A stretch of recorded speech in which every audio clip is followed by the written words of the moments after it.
Salam, hər vaxtınız xeyir əziz dostlar, əziz izləyicilər, əziz musiqiçilər. Bugün mən sizinlə qısa bir video paylaşmaq istəyirəm.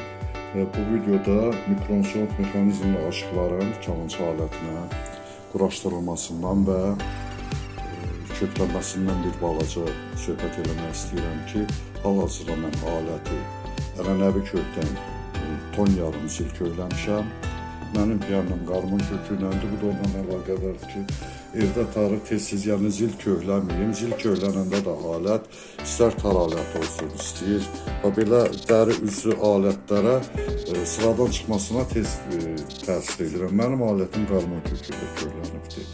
Deməli, əgər indi mi kökü olsa, bu qarmon kökünün mi səsidir və olmalıdır piano kökü ilə fa, yəni yarım ton fərqli olmalıdır.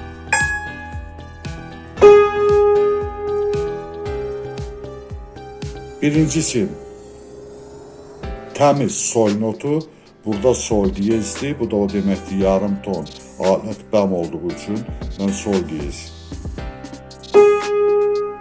Görürsünüz? İkincisi, sizin üçün aydın görünsün deyə mən oktavaları fərqli göstərimdə, yəni kameraya yaxşı düşsün deyə, dəqiq görəsiniz deyə. İkincisi. Üçüncüsü yenə. Görürsünüz.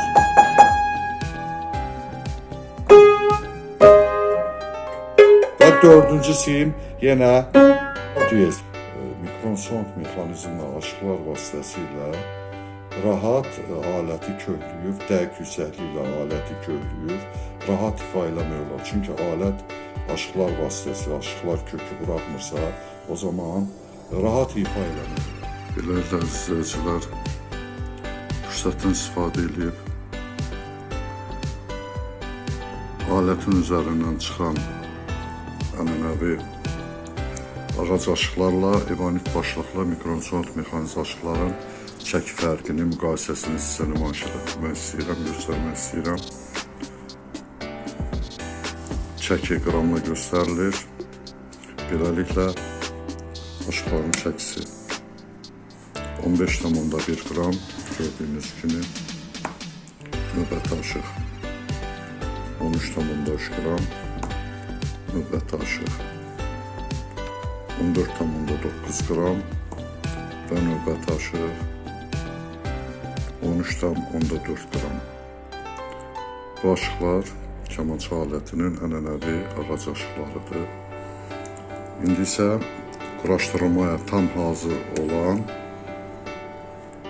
bütün komponentlər daxil, kiçik bir vintinə qədər, yəni kiçik bir detalına qədər hamısı üzərindədir.